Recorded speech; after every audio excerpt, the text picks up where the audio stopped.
ONGs, entre la estafa y la filantropía. Es indudable que la inocencia se pierde con los años, pero más aún con los daños. De niña era tan ingenua que me lo creía todo. Recuerdo la vez en que mi hermanita, un año mayor que yo, me dijo que los dibujos animados eran reales, que vivían en un país llamado Holanda. Y desde ese momento, hasta que dejé de ser tan inocente, gracias a los años o a las clases de geografía, viví soñando con el día que llegara a Holanda para conocerlos a todos. En mi Honduras natal se comenzó a celebrar la Teletón, con el fin de recaudar fondos para la construcción y funcionamiento de centros de asistencia para personas de escasos recursos con enfermedades tan complicadas como la parálisis cerebral o muchas otras. Nos entusiasmaba el evento en sí porque participaban artistas nacionales e internacionales que, a decir verdad, hasta esta fecha no sé si acudían de manera gratuita o si los organizadores les pagaban sus honorarios. Hoy por hoy tengo que reconocer que no hay peor error de los padres que alimentar la ignorancia en un niño con la excusa de no romper su inocencia. Durante muchos años creí que aquel propietario de la televisora era un hombre cuyo corazón no le cabía en su amplio pecho. Pues aquel gordito bonachón de apellido extranjero, de esos que imponen, fundó cada año un nuevo centro Teletón. Mi padre me escuchó decirlo, pero no me sacó de mi error. Años más tarde, el gobierno corrupto de Honduras le condonó al famoso filántropo cientos de millones de dólares de deuda con la compañía eléctrica, misma que el gobierno se encargó de privatizar. Mi madre trabajó 11 años para un sacerdote católico de origen cubano, que recibía y aún recibe muchas ayudas por parte de la comunidad cubana, radicada en Miami y otros estados de la gran nación del norte. Este hombre, por llamarlo de alguna forma, maneja, entre otras empresas, una ferretería, una inmobiliaria, una fábrica, un centro educativo para niños de preescolar o kinder, un gimnasio, una tienda de artículos usados, una clínica con todas las especialidades básicas, un cementerio, una escuela de formación técnica, un auditorio en condiciones, así como las respectivas oficinas también en condiciones, con una enorme área verde donde incluso hay un pequeño zoológico. Todo esto al lado de la iglesia donde él mismo impartía misa y una escuela agrícola en el área rural donde además se producen lácteos de muy buena calidad y donde el humilde siervo de Dios posee una cabaña con piscina. En mi época de vacaciones del instituto, cada año acudíamos a ayudar a mi madre un fin de semana a doblar y colocar dentro de un sobre miles de cartas informativas y de agradecimiento a los benefactores, ordenándolas por estado, sector y código postal. Me tomé la molestia de leer la carta, que era la misma para todos. El buen samaritano agradecía en nombre de los pobres de la zona por sus generosas contribuciones y a la vez informaba de los logros y beneficios de sus contribuciones, algunas ilustradas. Resulta ser que según el remitente, los servicios médicos eran gratuitos y los servicios y productos de todas las empresas eran asequibles para los más pobres. Hasta ahí, todo el mundo estará pensando en canonizar al bondadoso sacerdote. Pero en realidad, los empleados de estas empresas son los más mal pagados de toda la ciudad. La clínica es privada y una de las más caras de la zona. La tienda de artículos usados es más bien lo que hizo crecer aquel monopolio, pues al ser donaciones, el hombre no pagaba los impuestos correspondientes de artículos nuevos y de marca, al igual que joyas, camuflados entre artículos de primera necesidad, de segunda mano, que incluso casi todos estaban en mal estado. Antes de poner a la venta nada, el cura se reunía con damas de la alta sociedad alguna noche para que pudieran adquirir lo que les apetecía. El resto de artículos eran vendidos a precios por encima de su valor real. pero al ser novedosos por su origen, eran muy solicitados y el sacerdote acudía muy a menudo a Estados Unidos para gestionar la recogida de las donaciones, acompañado de apuestos jóvenes varones, porque según decía, necesitaba quien cargara los contenedores. Pero bueno, ese ya es otro tema. Las empresas a nombre de una asociación cuyo único miembro, director y administrador es el mismo sacerdote, debían millones en impuestos a la alcaldía.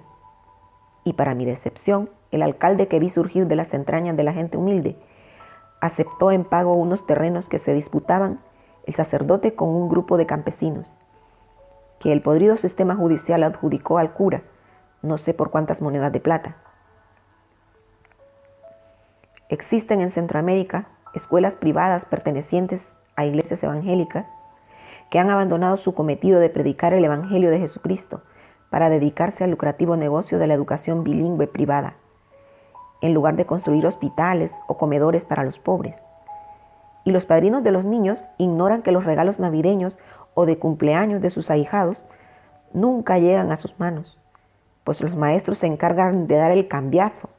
Es por eso que los niños nunca reciben la tarjeta en su casa, menos aún el regalo, porque te aseguro que los hijos del profe tendrán bajo su árbol navideño un regalo Made in USA, mientras que al niño pobre que un americano o europeo ha apadrinado recibirá una baratija del mercado.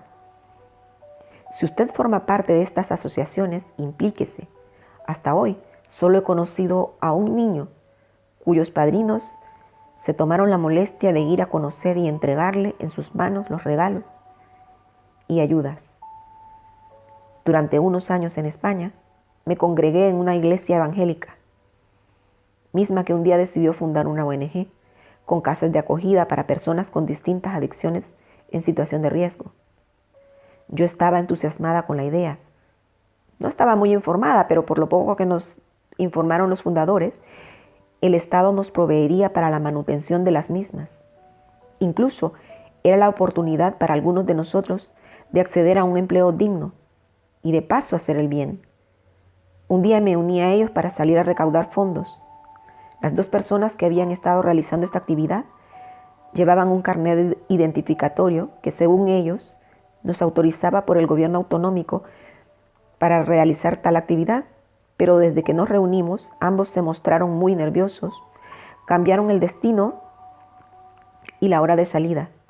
Y mientras nosotras observábamos cómo abordaban a las personas para aprender a hacerlo y así poder contribuir como voluntarias en este trabajo de recaudación de fondos, nos dimos cuenta que ellos decían que ya teníamos en funcionamiento las casas de acogida y que el Estado no nos ayudaba y por eso teníamos que recurrir a solicitar ayudas aparte.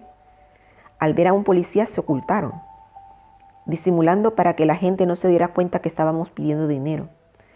Al preguntarles nos dijeron que teníamos que mentir un poquito, porque el permiso se hacía efectivo una vez que la asociación fundara las casas, que no podíamos pedir por la calle porque no teníamos permiso municipal para cada pueblo, pues había que pagar por ello. Al terminar la colecta, se habían juntado un total de 30 euros y llegó la hora de comer, por lo que buscamos un lugar modesto donde comer y cada menú tenía el valor de 12 euros.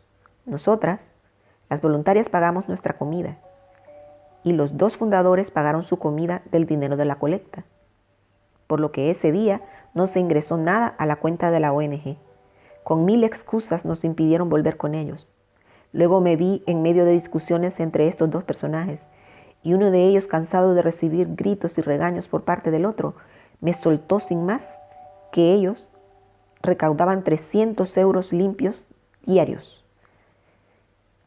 Traté de mediar para aclarar la situación y la decisión del presidente y fundador fue que se conformaba con recibir 75 euros diarios, así que no le importaba con cuánto se quedara el otro de los restantes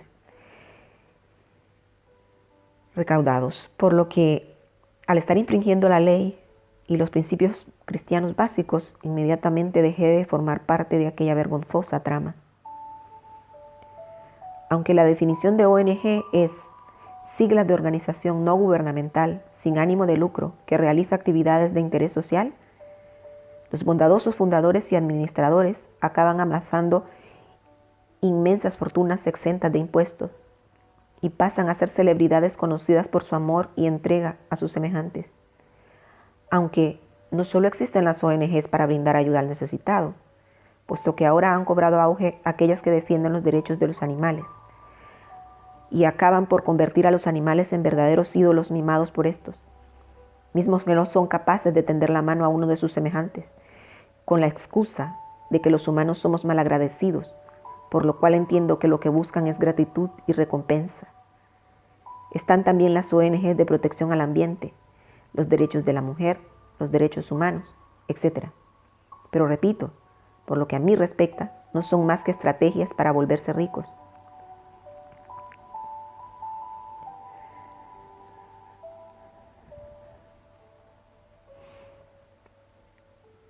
Puesto que de todos es sabido que al fin y al cabo no resuelven nada. Los derechos humanos defienden, se supone, que por igual los derechos del individuo sin importar su raza o condición social, pero se empeñan más en proteger los derechos de los criminales y delincuentes que de los ciudadanos honorables, los verdaderos contribuyentes.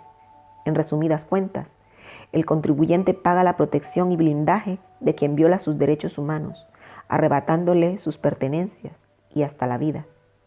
Hace mucho que este hecho dejó de ser paradójico para convertirse en una realidad que no queda más que aceptar. Las ONGs se valen de la bondad de los contribuyentes en Latinoamérica. Se acostumbra a invitar a los clientes de grandes superficies a entrar al redondeo, lo que significa que al momento de pagar su compra usted puede donar los centavos restantes para una ONG. A pesar de este dinero saldrá de los clientes, exonera o reduce los impuestos de la empresa, y por eso es que abundan estas organizaciones, pues el negocio es muy rentable. He notado que los anuncios de ONGs con niños enfermos, hambrientos, desnutridos y hasta moribundos están en el horario de las comidas. Sin embargo, la mayor parte de estas ONGs, si no es que todas, son fundadas y dirigidas por personas que cobran salarios dignos de magnates. A menudo piden la firma para apoyar una causa tan loable como evitar la ejecución de una persona inocente, proveer de vacunas a los niños o de un hogar, o simplemente la alimentación. Pero puedes estar seguro que cuando des tus datos y tu firma, lo que en un principio se te pidió es lo que menos importará. Te van a bombardear con solicitudes de contribución. Como mínimo cada semana tendrás una llamada, un SMS o un email solicitando tu generosa colaboración.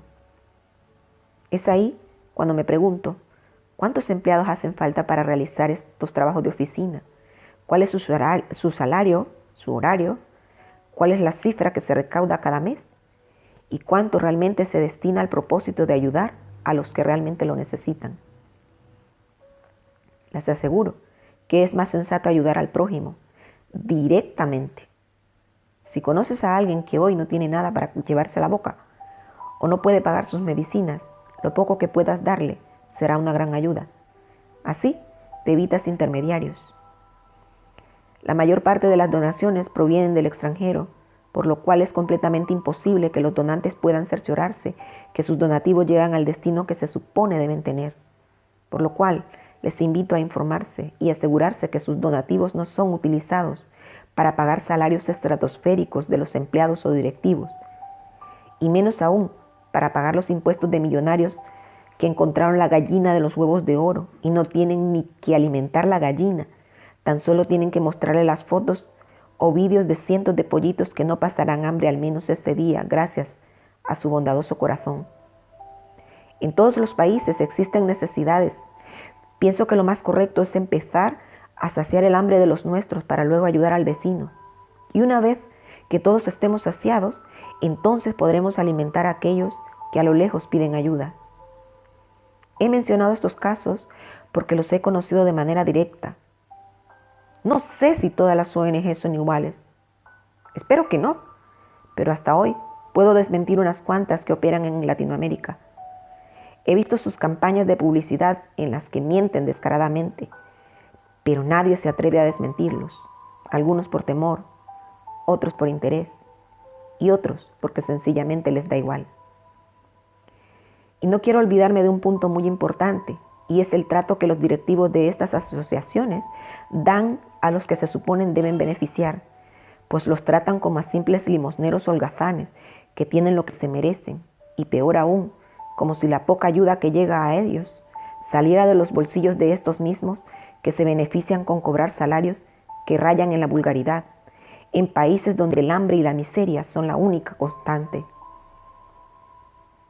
A lo largo de mis años he podido darme cuenta que muchos políticos comenzaron su carrera disfrazados de filántropos y acabaron dirigiendo países desde la presidencia o desde la fachada de una empresa que se preocupa y trabaja por mejorar la calidad de vida de su gente.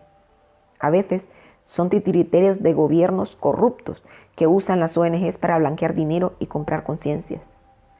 Así que sin temor a represalias, les invito pues a dejar de llenar los bolsillos de aquellos que se hacen llamar filántropos, dando limosnas con el dinero de otros, para aligerar un poco sus conciencias y justificar así la evasión de impuestos y enriquecimiento ilícito.